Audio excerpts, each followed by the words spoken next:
8 years ago, my wife Marcia received her first package of Bethesda beer shampoo.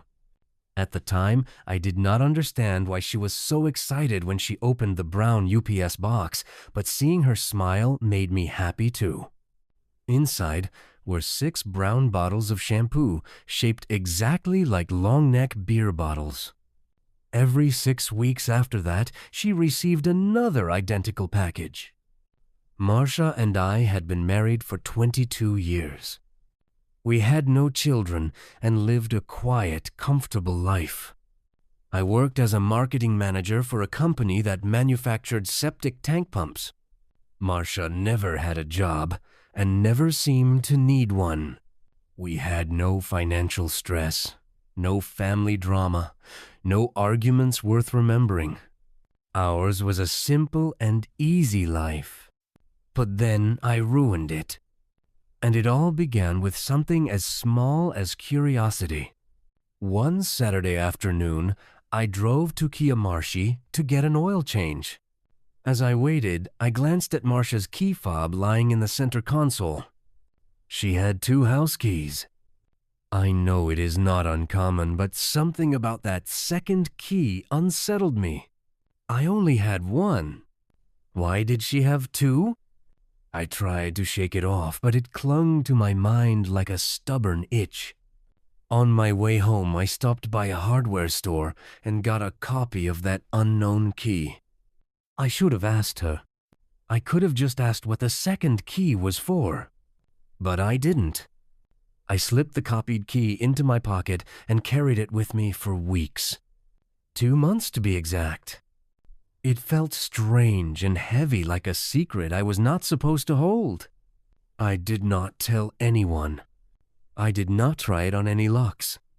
But I thought about it constantly. It followed me into meetings, haunted my quiet moments, and made me look at Marcia a little differently each day. She remained the same. Calm, loving, still receiving her shampoo every 6 weeks.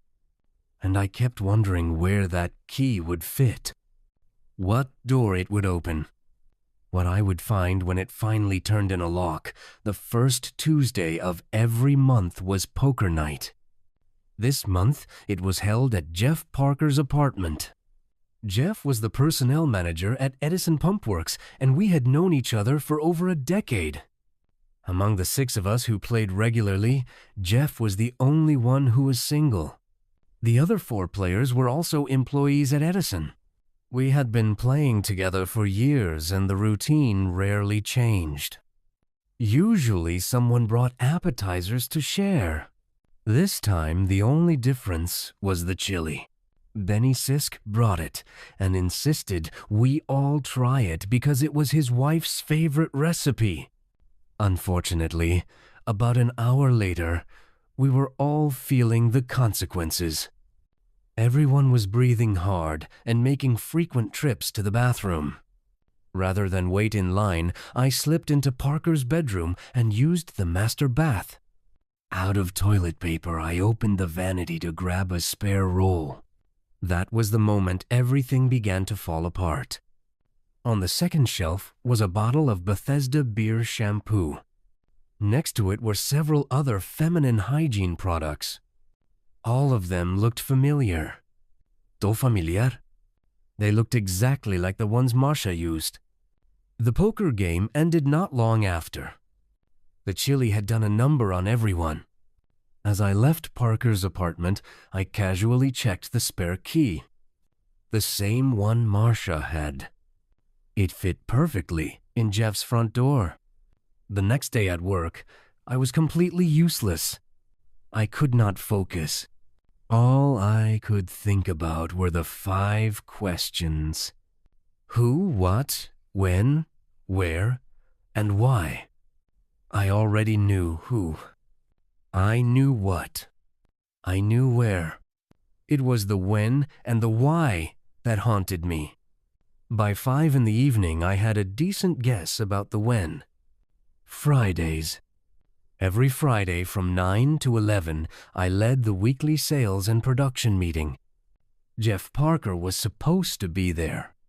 but lately he had missed several of them. That was the right window of time. It was possible. Todo posible. Of course, it could also happen on weekends. She could say she was shopping or visiting a friend. I had started overthinking everything. But maybe I did not need undeniable proof. Just a hint. A sign. Something real. I left work early and headed downtown. I found what I was looking for at the Far East Market. Thankfully, the Asian grocery stores in our area usually carried a decent selection of Indian products. I bought 3 cones of henna tattoo paint for $10.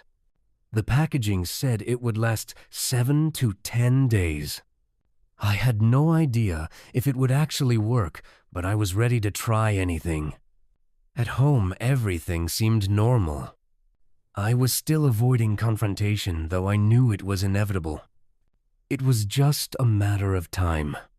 But now I faced a new question. What do I do after the truth comes out? That night I barely slept. My mind was racing through all the possible outcomes, weighing what to do next. By morning, I felt hollow and restless. On Thursday, I did something I never imagined I would do. I called a headhunter. I had never needed one before. My career had always been stable, but this was different. This time it felt necessary. I picked someone whose voice seemed steady and reliable. We exchanged resumes over the phone, and I told him I was open to relocating. Charlotte or Huntsville sounded like good options. I asked him not to contact me until Friday afternoon. I didn't want to be flooded with calls or offers just yet. I needed to stay in control. That same day, Jeff Parker had a scheduled staff meeting. While he was occupied, I took the opportunity to visit his apartment. The spare key still worked. I wore surgical gloves. Carefully and methodically, I emptied all 3 henna cones into the Bethesda beer shampoo bottle. Then I placed the bottle back exactly as it was and left the apartment with a small, satisfied grin. After dinner that night, I sat down at my computer. Everything that used to seem trivial suddenly felt important. Bank accounts, emails, saved photos, cloud drives. I looked at it all with fresh eyes. By the time I finally went to bed, it was late. The next morning, I watched through my office window as Jeff strolled out of the building. I was just beginning the weekly meeting. It was going to be an interesting day. At noon, I walked over to Human Resources and casually asked if Jeff was available for lunch. His secretary looked up and told me Jeff had left that morning due to a family emergency. He was going to be in Baltimore for the entire week. I nodded as if surprised. On my way back to the office, I found myself wondering, would Marcia call me? Or would she be waiting at home? I had a sushi bento box for lunch. My headhunter had lined up 3 potential interviews for me. 2 in Charlotte and 1 in Huntsville. I asked him to schedule the interview with the company in Huntsville for Monday. Then I notified my boss that I would be taking the day off. The rest of the afternoon passed in a blur. I spent time shifting around finances and finding ways to pass the hours. When I finally got home, Marcia was sitting at the kitchen table with a cup of coffee in her hands. She was wearing a pair of old sweatpants. Her blonde hair was streaked with patches of deep red henna dye. The color had run down her forehead and neck in thin, uneven lines. She had clearly tried to wash it off. Her face was blotched with raw red marks from scrubbing. But the dye refused to go. She had let her hair air dry without combing it, and it clung to her skin in uneven clumps. She looked nothing like the Marcia I knew. She looked defeated, exposed. There was a silence between us that stretched longer than words could reach. She opened her mouth as if to say something, but nothing came out. Not a single word. I watched her sit there, still, silent, stained. She never saw the faint smile that crept across my face as I turned and walked out the door. I was planning on having a nice rack of ribs for dinner. And for the first time in a long time, I thought to myself, I think I am going to